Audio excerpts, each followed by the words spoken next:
Bonjour tout le monde, je suis ravi de vous retrouver pour cette vidéo proposée par le site easyshaman.com. Avant de commencer, n'oubliez pas qu'un petit pouce levé et un abonnement sont le meilleur moyen de soutenir mon travail. Merci pour votre fidélité. Sans plus tarder, voici notre sujet du jour. Salut à tous et bienvenue. Aujourd'hui, on plonge au cœur d'un mystère fascinant de l'intelligence artificielle. Un vrai paradoxe qui nous force à nous demander, c'est quoi, au fond, être intelligent? Voilà la question qui tue. Comment ça se fait que les machines les plus puissantes du monde, capables de nous battre au jeu de stratégies les plus complexes, deviennent tout à coup aussi maladroites qu'un enfant dès qu'on leur demande de faire un truc aussi bête que de ramasser des clés? C'est une contradiction qui rend fou même les gens qui les conçoivent. Cette faiblesse, c'est justement le casse-tête qu'on va essayer de déchiffrer ensemble. Et on la voit partout, hein. Pensez à l'aspirateur robot qui se coince bêtement sous un canapé, ou ces vidéos incroyables de robots qui galèrent pendant des minutes pour plier une simple serviette. Mais la cause de tout ça, eh bien, elle n'est pas du tout là où on le pense. Pour comprendre d'où vient le problème, il faut faire un petit voyage dans le temps. Ce n'est pas un bug récent ou un manque de puissance, non, c'est l'héritage d'une révolution intellectuelle qui a, sans qu'on s'en rende compte, complètement changé notre façon de voir le monde. On va donc explorer un moment clé de l'histoire. Un événement qui a tracé une frontière invisible.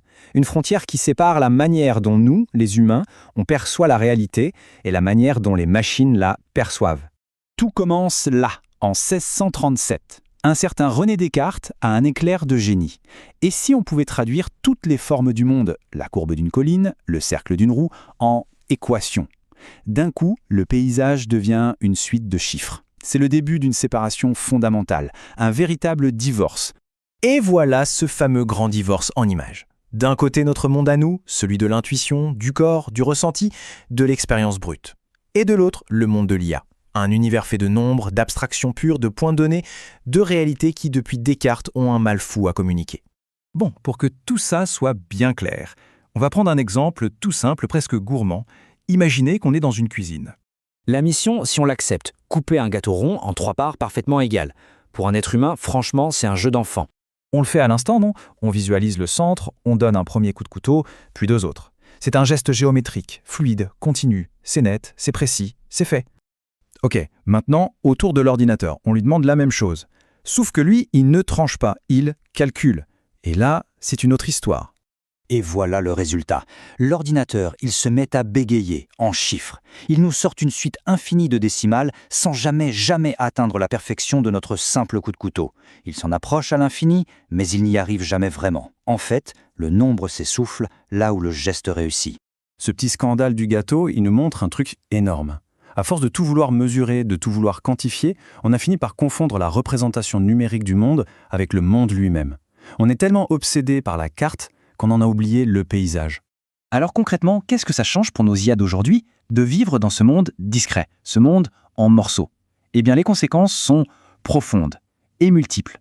Ça a 4 conséquences majeures. D'abord, le fameux problème de la boîte noire. Les IA prennent des décisions ultra complexes sans jamais pouvoir nous expliquer leur raisonnement. Ensuite, il y a cette illusion de la précision. Elle s'approche du réel mais ne le touche jamais, un peu comme dans le vieux paradoxe de Zénon. Et puis, elles sont complètement aveugles aux signes noirs, vous savez, ces événements rares, totalement imprévisibles, parce qu'elles sont entraînées à reconnaître ce qui est normal, pas ce qui est exceptionnel.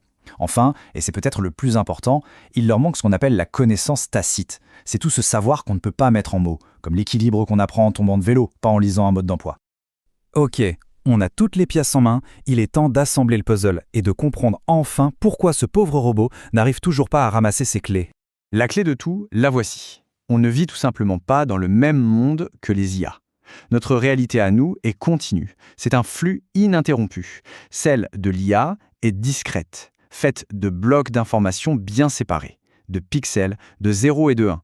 Pour le dire autrement, notre intelligence, elle est fondamentalement géométrique. On comprend la forme des choses. L'intelligence de l'IA, elle, son truc, c'est l'arithmétique. Elle compte les choses. J'aime beaucoup cette métaphore. Pour nous, le monde, c'est un peu comme de l'argile. C'est flexible, on peut le modeler, s'y adapter. Pour une IA, c'est une boîte de Lego. Des briques rigides, bien définies, qu'on assemble selon des règles très strictes. Et ça nous amène à une idée assez vertigineuse. Une idée que des philosophes comme Hubert Dreyfus avaient déjà eue il y a des décennies. Et si la vraie intelligence, c'était d'abord une affaire de corps, d'interaction physique avec le monde? Notre langage nous trahit, d'ailleurs. On dit bien saisir une idée, comme on saisit un outil. Alors, qu'est-ce qu'on fait de tout ça? Est-ce que ça veut dire que nos capacités humaines sont une sorte de faiblesse face à la puissance de calcul brute des machines? Eh bien non, en fait c'est même tout le contraire, c'est notre plus grande force. Attention, l'idée, ce n'est pas du tout de devenir anti-technologie, de jeter nos ordis par la fenêtre. Le calcul, c'est un outil formidable. Non, il s'agit plutôt de reconnaître l'immense valeur de notre intelligence à nous, de cette intuition géométrique, de cette capacité à sentir une situation bien avant de la calculer. Voilà notre rôle dans ce monde qui se fragmente de plus en plus en données. On est là pour maintenir le lien, la fluidité, le sens global. On est en quelque sorte les gardiens du continu, celles et ceux qui voient la forme complète, là où la machine ne voit que des pixels. C'est la pensée avec laquelle j'ai envie de vous laisser. Dans cette course folle pour tout quantifier, pour tout transformer en données, est-ce qu'on n'aurait pas oublié que l'essentiel, ce qui fait de nous des humains, c'est peut-être justement ce qui échappe à toute mesure? Merci beaucoup. Avant de partir, un petit pouce levé et un abonnement sont le meilleur moyen de soutenir mon travail. Merci pour votre fidélité et si le cœur vous en dit, vous pouvez également me retrouver sur le site easyshaman.com. À très bientôt.